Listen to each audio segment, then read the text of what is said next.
Bonjour à tous, ici Ben Garneau. Les images que vous voyez actuellement, ça vient d'une vidéo qui s'appelle Résumé des changements terrestres de juin 2019. Alors, à chaque mois, ce site-là nous envoie des nouvelles images pour nous montrer ce qui s'est passé durant le mois précédent. Alors, c'est toujours très bien fait. Alors, pourquoi y a-t-il des changements partout sur notre planète? Des vagues de chaleur, des régions inondées, plus de volcans, plus de tremblements de terre. Pourquoi c'est vraiment plus froid, plus chaud, plus pluvieux et plus sec dans différentes régions du monde? On va tenter de répondre à ces questions-là. Je vais vous montrer un court extrait vidéo mis en ligne le 12 juillet par Suspicious Observers. Backside Pressure, il est question de pression arrière que le bouclier magnétique de la Terre subit parfois. Videos you see online attempt to suggest that something is pushing from behind, like a second solar wind, and that it blows back our magnetic field every so often. Well, the ACE satellite does not have a detector pointing away from the sun. Its detector points forward. Nibiru, Thor, and Jesus could all be firing protons at the satellite from 10 meters behind, and it would have no freaking clue it was happening. So why does the model show the backside pressure? Bon, évidemment, Suspicious Observers mentionne Nibiru, Thor et Jésus comme étant responsables du deuxième vent solaire que nous recevons par en arrière. Écoutez, la seule source d'émission de vent solaire de notre système solaire, c'est évidemment le Soleil. Pour qu'on reçoive un vent contraire, un vent solaire contraire, eh bien ça c'est absolument normal. Alors c'est ce que Suspicious Observers mentionne. Alors d'où vient le vent solaire que nous recevons par en arrière? Eh bien c'est une excellente question. Et de toute façon, c'est certainement la cause de beaucoup d'intempéries qui frappent notre planète un peu partout. Et ça ne peut pas faire autrement que de nous emmener des nouveaux phénomènes sur notre planète. Donc, dans la catégorie Nouveaux phénomènes, voici un extrait vidéo mis en ligne le 5 juillet par Steve Olson. Donc, c'est un lever de soleil à Innsbruck, c'était donc le 5 juillet 2019. Observons la position du soleil. Fifth, seventh month would be July 19th. So today, right? This morning. So check it out. Let's check it out. Now you tell me if there's anything wrong with this as I go through. Now we're going to go to 610. So far, so good, right? 620. Ooh, the sun pops up. It's all nice. What? What? What? What? What? Oh, now it goes in its normal trajectory. Did you guys catch what happened there? Bon, évidemment, le soleil n'a pas avancé et reculé réellement, mais seulement que visuellement. C'est une illusion d'optique. Alors, tout le monde connaît les illusions d'optique que peut causer la réfraction dans l'eau. Alors, on a affaire ici à un cas de réfraction dans l'atmosphère. Alors, quand le champ magnétique de la planète est défait, comme c'est parfois le cas, eh bien, on risque de voir des anomalies sérieuses dans le ciel. Ce sont des illusions d'optique. Maintenant, dans la catégorie objets très réels qui ne sont certainement pas des illusions d'optique, voici une vidéo mise en ligne le 4 juillet par Nemesis Maturity. Un extrait vidéo.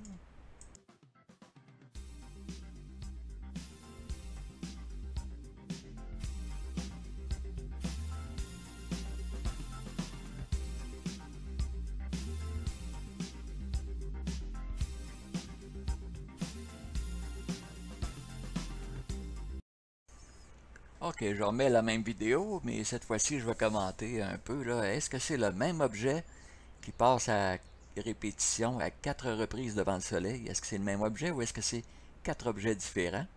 Alors, en temps réel, cette vidéo dure environ 4 heures. Alors, si c'est le même objet qui repasse à 4 reprises en l'espace de 4 heures, je ne comprends plus rien dans l'orbite de cet objet-là. C'est soit la Lune ou c'est soit la Terre qui passerait devant le Soleil. Mais encore là, l'orbite est absolument incompréhensible. Ou c'est 4 objets différents. Moi, j'ai l'impression que c'est 4 objets différents, étant donné en plus qu'ils arrivent de directions différentes.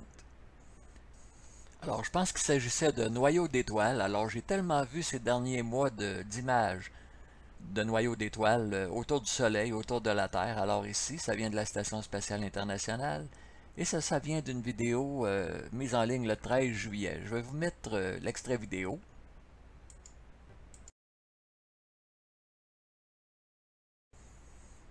Alors voilà, est-ce que vous l'avez vu? Alors c'est un objet qui entre par la couronne du Soleil. Alors on le voit très bien ici.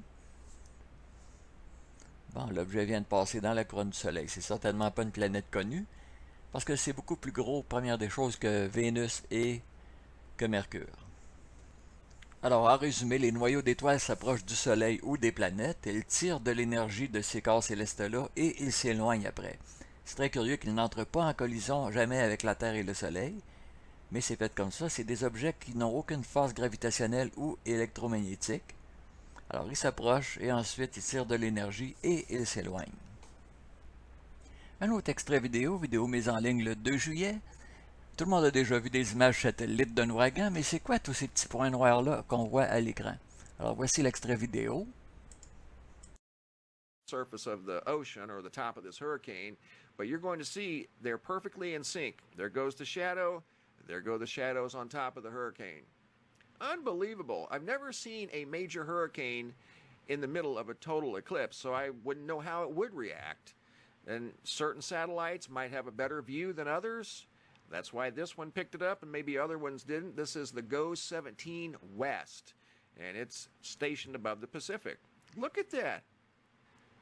And it's right in unison with the shadow of the moon. Alors, dans une autre vidéo, Claudia Albers donne son opinion sur la vidéo que nous venons de voir. Entre autres, en résumé, ce sont des noyaux d'étoiles qui tournent en même temps que l'ouragan qu'on voit sur l'image. Maintenant, dans la catégorie grosses erreurs de base, Futuroscience nous propose un article qui s'appelle « Hubble et Spitzer lèvent le voile sur l'atmosphère d'une exoplanète de type inconnu dans notre système solaire ». Alors c'est impossible, une exoplanète ne peut jamais être dans notre système solaire. C'est complètement incompatible. De plus, l'article mentionne que les planètes gazeuses n'ont pas de surface solide. Et ça, c'est impossible. Les géantes gazeuses, comme Jupiter, Saturne, Uranus, Neptune, ont obligatoirement une surface solide. Sinon, les gaz et les nuages resteraient accrochés après quoi? Alors, un minimum de recherche sur Internet confirme que les géantes gazeuses ont toujours un noyau solide, rocheux. Maintenant, ça ne veut pas dire que Futuroscience est un site de mauvaise qualité, ça veut dire tout simplement qu'ils ont publié un article qu'ils n'auraient pas dû. Ok, continuons avec une autre vidéo de Claudia Albers, mise en ligne le 1er juillet. Alors, la Californie s'enfonce et glisse dans l'océan. Alors, dans cette image-là, elle nous explique que non seulement le long des côtes, il y a des dégâts qui sont constatés, mais à l'intérieur des terres aussi. Alors, on voit quelques images qui sont sur le bord de l'océan. Alors, une vidéo intéressante. Et quelques jours plus tard, soit le 4 et le 5 juillet, on a eu 2 gros tremblements de terre. Une vidéo plus récente, mise en ligne le 11 juillet, nous montre que il y a eu des milliers de répliques, on le sait, depuis le 4 et le 5 juillet, mais les nouveaux tremblements de terre qui continuent à se produire à tous les jours semblent dessiner une ligne. Ça semble tracer une ligne et les tremblements de terre semblent partir du sud vers le nord. Revenons maintenant à Claudia Albers dans une vidéo du 12 juillet. Alors, elle mentionne qu'il y a maintenant des grosses crevasses qui se produisent dans le centre de la Californie. Alors, c'est l'épicentre des gros tremblements de terre qu'on a eu les 4 et 5 juillet, et c'est loin de la faille de San Andreas, et c'est ça qui est particulier dans ce cas-ci. Continuons avec d'autres images que j'ai pognées comme ça. Alors ça, c'est dans le Minnesota. On voit des images de avril, mai et juillet. On voit à quel point ça change. Bon, ça, c'est dans le Missouri, alors la Terre qui s'est ouverte. Alors, il y a des changements géologiques terrestres un peu partout dans le monde comme ça, pas seulement qu'en Californie. Bon, il y a des changements géologiques qui sont commencés. Un changement géologique, ça ne se produit pas instantanément. Des fois, ça prend des mois. Si on prend l'image du milieu, alors il y a quelque chose qui a commencé en avril, ça a continué en mai. Et en juillet, ben, on voit comment c'est rendu. Il nous reste bien qu'à suivre ces situations-là pour voir comment ça va évoluer dans le futur. Pour terminer, j'aimerais mentionner quelques vidéos que j'ai vues récemment. Alors, la Grande Pyramide décodée. On a accès à une vidéo très intéressante qui nous démontre que l'inclinaison de notre planète a été changée de 6 degrés en se basant sur les données de la Grande Pyramide, et ça serait confirmé par un article scientifique. Alors si vous voulez voir la vidéo, j'ai mis le lien. Bon, pour terminer, les extraits de 2 courtes vidéos. Alors voici la première. On dit, mais bon, si tout s'effondre, avec qui je vais vivre? Eh bien, c'est pas avec votre groupe Facebook où il y a des Québécois et des Chinois, hein, parce que ça sera fini, il n'y aura plus d'Internet en 2035. C'est avec vos voisins géographiques. Et donc les voisins géographiques, eh bien, c'est des paysans. Il y en a un d'ailleurs qui est là, qui vient nous aider parce qu'il a un petit tracteur, lui, pour aménager le terrain. C'est vos voisins. Et donc, alors, évidemment, ils peuvent être du Rassemblement national ou de gauche ou de droite, peu importe. C'est avec eux que vous allez vivre. C'est une leçon d'ouverture et de générosité. S'entraider ou s'entretuer, ça se prépare. J'ai quand même une certitude sur l'imminence de cet effondrement catastrophique dans les 5, 10, 15 ans qui viennent. À ce moment-là, qui survit? Eh oui, le survivalisme, c'est pas une mode, il s'agit de se préparer à ce qui s'en vient. Alors, voici une autre vidéo que je vais vous présenter. Bonsoir à tous. Si je vous dis fin du monde, vous pensez certainement à un film de science-fiction. Ce soir, on va vous parler de cette science-fiction qui rejoint d'une certaine façon la réalité, de ceux qui croient profondément à l'apocalypse. En tous les cas, au basculement d'un système à un autre. Ils sont cadres, ingénieurs, politiques. Ce sont plutôt des gens réfléchis. Quels sont leurs arguments? Comment se préparent-ils? C'est le 434e numéro de Complément d'enquête.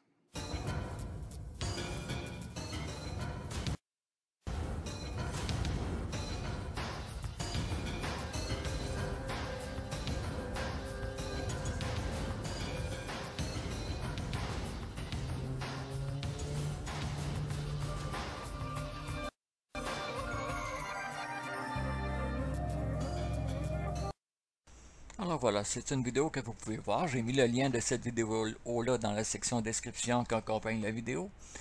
D'ailleurs, tous les liens sont disponibles. Alors, je vous remercie d'avoir visionné la vidéo. Je vous remercie de la partager parce qu'un maximum de gens doivent être au courant de ce qui s'en vient. Alors, c'est Ben Garneau qui vous dit à la prochaine.